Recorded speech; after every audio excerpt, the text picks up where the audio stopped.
ሰላም ጤና ይስጥልን ተመልካቾቻችን ከኢቲቪ ፓርላማ የአጀንዳ ፕሮግራማችን ነው ጀመረ።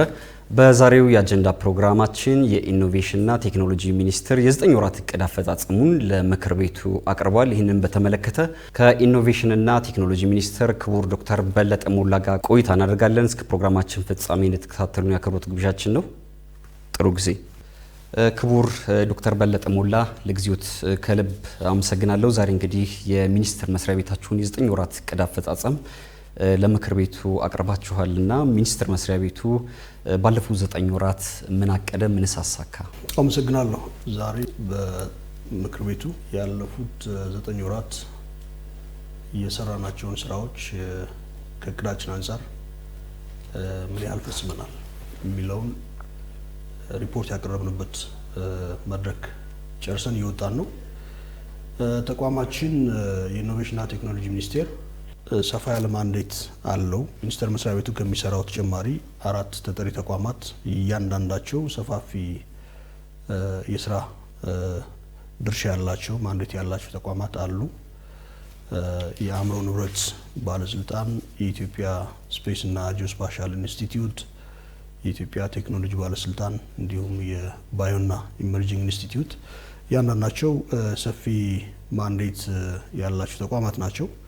ሚኒስቴር መስሪያ ቤቱም በዲጂታል ኢኮኖሚ ግንባታ እንዲሁም በኢኮሜርስ አጠቃላይ በኢገቨርንመንት ልማት፣ በቴክኖሎጂ ሽግግር፣ በስታርታፕ ልማት፣ በምርምር በእነዚህ በጣም ሰፋፊ ስራዎችን እንሰራለን። ስለዚህ ባለፉት 9 ወራት በአመቱ እንሰራለን ብለን አቅደን በ9 ወር ደግሞ እንፈጽማለን ብለን ካቀድናቸው ውስጥ ምን ያህሎቹን ተገበርን፣ በምን ያህል ሁኔታ ነው ያለውን አጠቃላይ የሚለውን ለምክር ቤቱ አፕዴት ለመስጠት መድረክ ነበረን።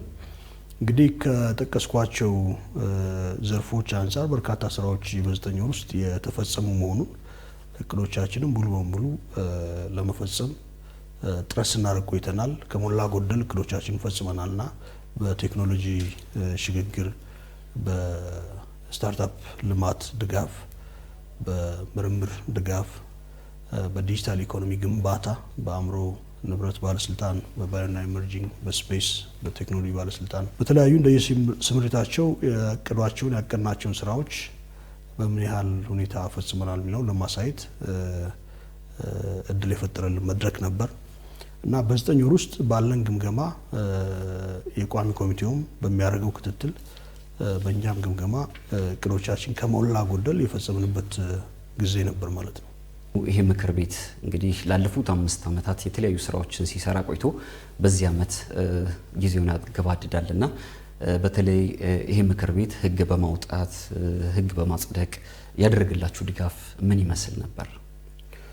እንግዲህ ምክር ቤቱ በጣም ጉልህ የድጋፍ ስራዎችን ሲሰራልን ቆይቷል፣ ሲሰጠን ቆይቷል።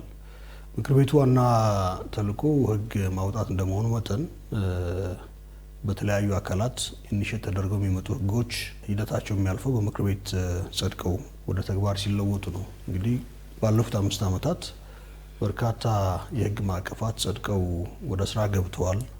ቋሚ ኮሚቴውም አጠቃላይ ምክር ቤቱም ሲያግዝ ቆይቷል። አንዳንዶቹ በምክር ቤት መጽደቅ የነበረባቸው ናቸው። ለምሳሌ የፐርሰናል ዴታ ፕሮቴክሽን እንግዲህ ዲጂታል ኢኮኖሚ ግንባታ እናደርጋለን ስንል ዲጂታል ኢኮኖሚ ስነምህዳሩ ብዙ ትራንዛክሽን የሚካሄድበት ነው። ይሄ ትራንዛክሽን ደግሞ ዜጎች ጥበቃ ዳታዎቻቸው ጥበቃ ማይሰጥበት መከላከል ማይደረግበት ከሆነ የህግ ማዕቀፍ ከሌለ በኮንፊደንስ በመተማመን ወደ ዲጂታል ትራንዛክሽን ውስጥ ይገባሉ ተብሎ አይጠበቅም፣ እምብዛም አይገቡም። ስለዚህ ይሄንን ከማረጋገጥ አንፃር የዜጎችን ዴታ ከመጠበቅ አንፃር ፕራይቬሲያቸውን ከመጠበቅ አንፃር በጣም አስፈላጊ የሆነ የህግ ማዕቀፍ ነበር። እሱ ጸድቆ እንዲወጣ ምክር ቤቱ ቋሚ ኮሚቴው ክትትል ስራ ሰርተው እንዲጸድቅ አድርገዋልና ይህ ትልቅ ድጋፍ ነበር። በ2014 የአጠቃላይ ሀገራዊ የሳይንስ ቴክኖሎጂና ኢኖቬሽን ፖሊሲን አጸድቀን እየተገበርን እንገኛለን። እሱ ፖሊሲ ነው። ሌላው ቅርብ ጊዜ እንዲሁ በምክር ቤቱ የጸደቀ የስታርታፕ አክት አለ። ስታርታፕ አክት እንግዲህ አጠቃላይ የስታርታፕ ስነ ምህዳር በኢትዮጵያ ውስጥ እንገነባለን ስንል በቀዳሚነት ህግ ማዕቀፉን ማውጣት እሱም መተርጉም በተግባር ያስፈልግ ነበርና እሱ ወጥቶ ወደ ተግባር ውስጥ ለመግባት የምክር ቤቱ የቋሚ ኮሚቴው ድጋፍ በጣም ጉልህ ነበር፣ ቁልፍ ነበርና እነዚህ ህጎችን እንዲሁም ሌሎች በተጠሪ ተቋማት ኢኒሼት የደረጉ የህግ ማዕቀፋት እየጸደቁ እንዲወጡ ድጋፍ ሲያደርግልን ቆይቷል ማለት ነው። ከብሔራዊ መታወቂያ ወይም ደግሞ ከፋይዳ ጋር ተያይዞ ምዝገባዎች በተሳካ ሁኔታ እየተካሄደ እንደሆነ እንግዲህ በተለያዩ ወቅቶች የሚወጡ መረጃዎች ይጠቁማሉና በተለይ ባለፉት 9 ወራት ምን ያህል አዳዲስ ተመዝጋቢዎች ለመመዝገብ ኢላማ ተደረገ? ፋይዳ ተጠቃሚዎችን ደግሞ ከባንክ ጋር ከማስተሳሰር አንጻር የተከናወኑ ስራዎች ምን ይመስላሉ? እርምጃ ካሳየንባቸው እንደ ሀገር ስራዎች ውስጥ የፋይዳ ጉዳይ ነው። አሁን ላይ አዛይ ስፒክ 43 ሚሊዮን ኢትዮጵያኖች የፋይዳ ቁጥር አላቸው፣ ተለይተዋል። ይሄ ብዙ ምንዛሬ አለው። ከተለያዩ አገልግሎቶች ጋር ይተሳሰራል። ኢንቴግሬሽን የሚፈጥር ነው። ፋይዳ የሚለው እንግዲህ አንድ ግለሰቡን ማወቅ ብቻ ሳይሆን አጠቃላይ ግለሰቡ የሚያስፈልጉት አገልግሎቶች ቅንጅት የሚፈጠርበት ፕላትፎርም ነው። ስለዚህ ከባንክ ጋር ይተሳሰራል፣ ከአስፈላጊ ኩነቶች ጋር ይተሳሰራል፣ ወሳኝ ኩነቶች ጋር ከግብር ጋር ይተሳሰራል። ብዙ ጉዳዮች አሉት እና ይሄ የዲጂታል ኢንክሉዥን ይፈጠራል እንፈጥራለን ሲባል፣ የዲጂታል ኢትዮጵያን እናደርጋለን ሲባል፣ ኢንክሉዥን ይፈጠራል ሲባል፣ የሲቲዝን የዲጂታል ኢምፓወርመንት እውን ይሆናል ሲባል፣ አካታችነት እናሳካለን ሲባል ይሄ በፖሊሲ በስትራቴጂዎቻችን የሚንጸባረቁ ናቸው። ይሄን እውን ለማድረግ እንደ ፋይዳ አይነት ፕላትፎርሞች መፈጠር መቻል ነበረባቸው። ስለዚህ እዚህ ላይ ልዩ ስራ ሲሰራ ቆይቷል። በ9 ወር ውስጥ ስራዎችን ተሰርተው አሁን ላይ 43 ሚሊዮን ኢትዮጵያኖች በዚህ ማዕቀፍ ውስጥ መጥተዋል ማለት ነው። ይሄ ትልቅ እርምጃ ነው። ወደፊት ይህን አጠናክረን ምንሰራው ስራ ይሆናል ማለት ነው። መልካም። ወደ ኮደርስ ስልጠና ልውሰዱትና በአሁኑ ሰዓት ይሄ ኮደርስን ስልጠና ምን ያህል ኢትዮጵያውያን የዓለም አቀፍ ሰርተፊኬትን አገኙ? ሌላው የስልጠናው ውጤት ለክቶ ክፍተቶችን አርሞ በመቀጠል በኩል ከሌሎች ባለድርሻ አካላት ጋር ያለው ቅንጅታዊ አሰራር ምን ይመስላል? ኮደርስ እንግዲህ የዲጂታል ኢኮኖሚ እንገነባለን ስንል፣ ዲጂታል ኢትዮጵያን እናደርጋለን ስንል መሰረተ ልማት መዘርጋቱ፣ የህግና የፖሊሲ ማዕቀፋትን ማጽደቅ፣ ተቋም ማቋቋም ብቻውን በቂ አይደለም። አስፈላጊ ናቸው፣ በቂ ግን አይደሉም። የሰው ሀብት ልማት ላይ መስራት ያስፈልጋል።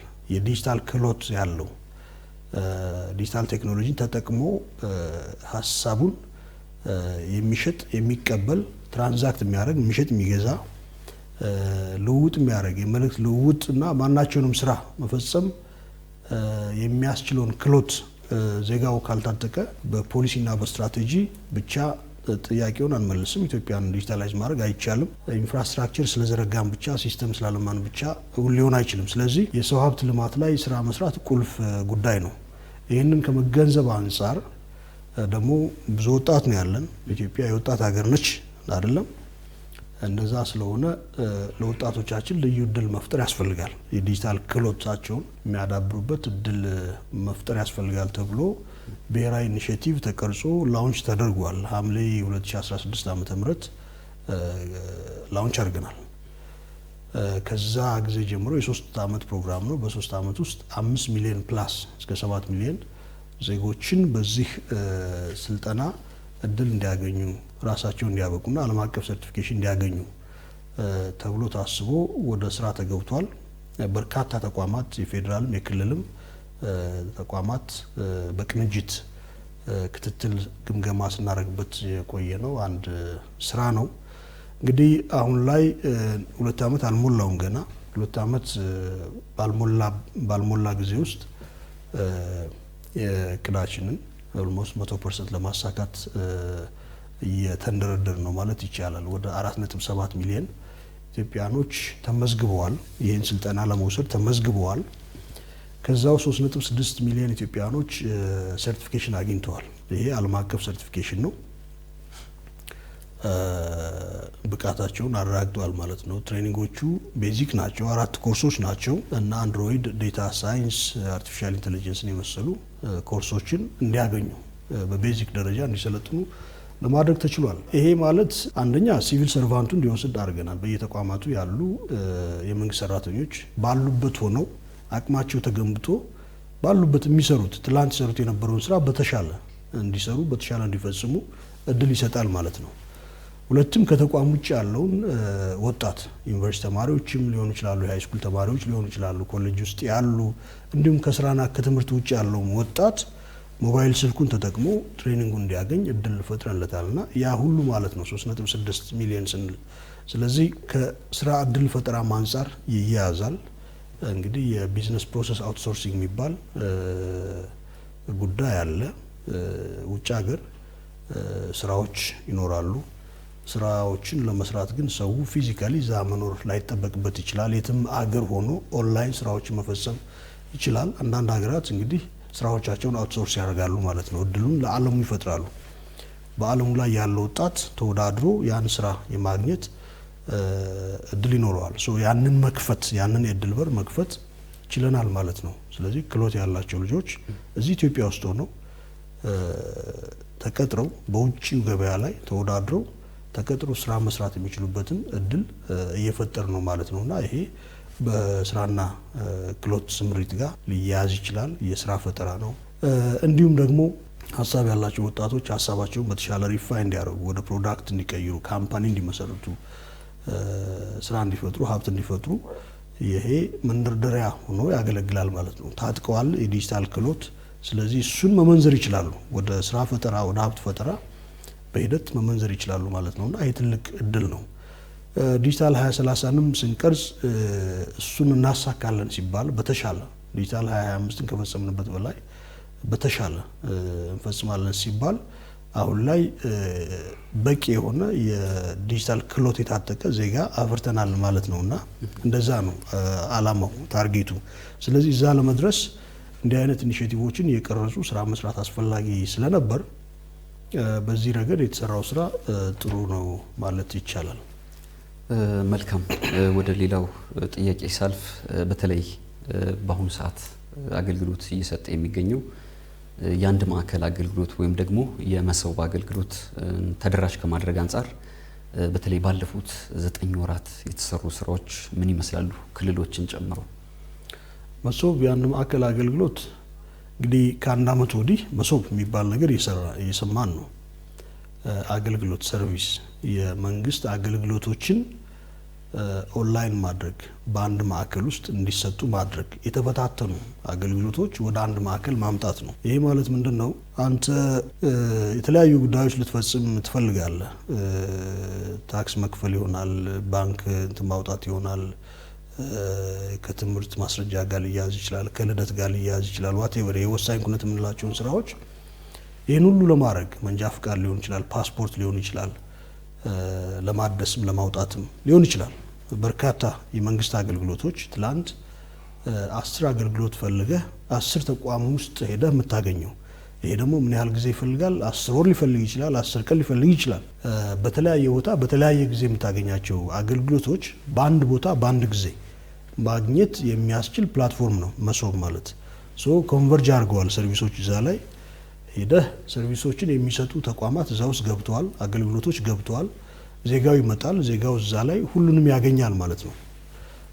ይሄ በጣም ብዙ ምንዛሬ ይኖረዋል። ጊዜን ከመቆጠብ አንጻር፣ ሀብትን ከመቆጠብ አንጻር፣ ግልጸኝነት አሰራርን ከማስፈን እና ዜጎች አገልግሎት በማግኘት ሂደት ውስጥ ለሌላ ጉዳት አይጋለጡም ማለት ነው እና ይህንን ከማስቀረት አንጻር በጣም በጣም በጣም አስፈላጊ የሆነ ሀገራዊ ፕላትፎርም ነው።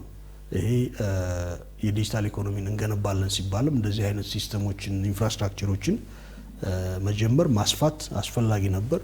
እዚህ አዲስ አበባ ላይ የተጀመረው ኢኒሼቲቭ ሰፍቶ አሁን ላይ በክልሎች ብዙ ቦታዎች ላይ እየተገበረ ይገኛል። በክልል ከተማ ብቻ ሳይሆን በዞን ከዛም በወረዳ እየወረደ ይሄንንም ስራ የሚገመግም ስቲሪንግ ኮሚቴ አለ። ናሽናል ስቲሪንግ ኮሚቴ የተለያዩ የመንግስት ተቋማት በፌዴራል ከክልል መንግስታት ጋር ግምገማ ይደረጋል። ጥሩ ሂደት ላይ ያለ ስራ ነው። ማዕከል መገንባቱ ብቻ ሳይሆን አሁን ላይ አዲስ አበባ መስተዳድርም የተንቀሳቃሽ የሞባይል ባስ ሰርቪስ ላውንች አድርጓል። ቅርብ ጊዜ ምንድነው ዜጎች ወደ ማዕከል ይመጡና ሰርቪስ ያገኛሉ ነው አይደል? አሁን ደግሞ ሰርቪሱ ወደ ዜጎች እንዲደርስ ያንን ኢንስፓይሬሽን የያዘ ስራ ነው። ሰርቪሱ ይንቀሳቀሳል ባስ ውስጥ። ስለዚህ በሚንቀሳቀስበት ቦታ ዜጎች ሰርቪስ የሚፈልጉ ዜጎች ባሉበት ሰርቪሱን አገልግሎቱን እንዲያገኙ ማድረግ የሚያስችል ነውና ጥሩ ነው። ይሄን አጠናክሮ መቀጠል ያስፈልጋል። ከመሰው ረገድ የተሰሩ ስራዎች ጥሩ ናቸው። የኛ ሚኒስቴር መስሪያ ቤትም ስርዓቶችን አልምቶ ያለማቸውን ስርዓቶች በመሰብ ስርዓት ውስጥ የማስገባትና ለዜጎች እንዲገለገሉባቸው የማድረግ ስራ ስንሰራና ቁልፍ ሚና ስንጫወት ቆይተናል። ሰራተኞቻችንም እዛ ዲፕሎይ በማድረግ ይህንን ስራ እንዲያግዙ አድርገናል። ጥሩ ውጤት ያለ መሆኑን በዚህ አጋጣሚ ገልጻለሁ። መልካም። በተለይ እንዲው ክቡር ዶክተር በለጠ እንዲህ አይነት ቆንጆ የሆኑ ስራዎች ወይም ደግሞ አገልግሎቱን የሚያሳልጡ ስራዎች የሆነ ወቅት ላይ ይጀመሩና ጥሩ ፕሮግረስ ካሳዩ በኋላ አንዳንዴ ወደ ኋላ የሚመለሱበት ሁኔታ አለና ከዚህ አንጻር በተለይ ያለው ቁጥጥርና ክትትል ምን ይመስላል? ጥሩ ነው። ስራ መጀመር ብቻ ሳይሆን ያንን ዘላቂ ማድረግ ነው ዋናው። ብዙ ነገሮች ተጀምረዋል፣ ግን ሁሉም ነገር አላለቀም አለም። አሁን ላይ እነዚህ የሚጀምሩ ስራዎች በዘላቂነት እየተፈጸሙ እንዲሄዱ እንዲሁም የተሻለ ኳሊቲ ሪፋይንድ የሆኑ ሰርቪሶችም የአገልግሎት አሰጣጥ ሂደቱም የተሻለ እንዲሄድ ክትትል ያስፈልጋል። ክትትል ከሌለው ስራ አይሰራም። ይህንን ከማሰብ አንጻር እንግዲህ ናሽናል ስቲሪንግ ኮሚቴ አለ። ይህንን ስራ ይከታተላል፣ ይገመግማል። ክልል መንግስታት የሚሳተፉበት፣ የፌዴራል ተቋማት የሚሳተፉበት የጋራ ፕላትፎርም አለ። እዛ ላይ ዲጂታል አይዲ አፈጻጸም፣ የኮደርስ አፈጻጸም፣ የመሱብ አፈጻጸም ይገመገማሉ ሁሉም። ከዚህ ባለፈ ናሽናል ስቲሪንግ ኮሚቴም አለ። የዲጂታል ትራንስፎርሜሽን ስቲሪንግ ኮሚቴ አለ በክቡር ምክትል ጠቅላይ ሚኒስትር የሚመራ። ይሄም ስኬጁሎች ሲፈጠሩ ስራዎችን ይገመግማሉ። ምን ላይ ተደርሷል፣ የተደረሱ ማይልስቶኖች ምንድን ናቸው? ቀጣይ ክትትል ቀጣይነት ያለው ክትትል በእነዚህ ጉዳዮች ላይ ያለ መሆኑን እያሳወቁ ይሄ ደግሞ መቀጠል አለበት። እንደዛ ሲሆን ነው የጀመርናቸው ጉዳዮች ዘላቂ የሆነ ግብ እያመጡ የሚሄዱት ማለት ነው። ወደ መጨረሻው ጥያቄንም አልፈውና በተለይም በሕዝብ ተወካዮች ምክር ቤት ካሉ 13 ቋሚ ኮሚቴዎች አንደኛው እንግዲህ የሰው ሀብት ልማት ስራ ስምሪትና ቴክኖሎጂ ጉዳዮች ቋሚ ኮሚቴ ነው። ይህ ቋሚ ኮሚቴ ደግሞ የእናንተን ሚኒስቴር መስሪያ ቤት ይከታተላል፣ ይቆጣጠራል፣ ይደግፋልና በተለይም ባለፉት 9 ወራት ሚኒስቴር መስሪያ ቤቱ ላከናወናቸው ተግባራት ለተገኘው ውጤት የቋሚ ኮሚቴው ድጋፍ ክትትል ምን ይመስል ነበር? እንግዲህ 9 ወር ብቻ ሳይሆን ባለፉት 4-5 ዓመታት በሰራናቸው ስራዎች ባመጣናቸው ውጤቶች ሁሉ ቋሚ ኮሚቴውን ማመስገን ፈልጋለሁ። በዚህ አጋጣሚ በጣም ክሎዝሊ ስራዎችን ይከታተላሉ፣ ይደግፋሉ። ክፍተቶች ሲኖሩ ክፍተቶች እንድናርም ክትትል ያደርጋሉ። በጥረት የሚለዩ ነጥቦችን መቀጠል ያለባቸው ጠንካራ ስራዎቻችንን አፕሪሼት ያደርጋሉ፣ እንዲቀጥሉ እንዲሰፉ ክትትል ያደርጋሉና ባመጣናቸው ውጤቶች ሁሉ የቋሚ ኮሚቴው ድጋፍ በጣም ጉልህ ነበር። ይሄንን ማውሳት ፈልጋለሁና አም ሪሊ ሃፒ። መልካም። ክቡር ዶክተር በለጠ ሞላ ለጊዜዎት ከልብ አመሰግናለሁ። ተመልካቾች ከኢቲቪ ፓርላማ ለዛሬ የነበረን የአጀንዳ ፕሮግራም ይህንን ይመስል ነበር። ለተከታተላችሁን ከልብ እናመሰግናለን። ጥሩ ጊዜ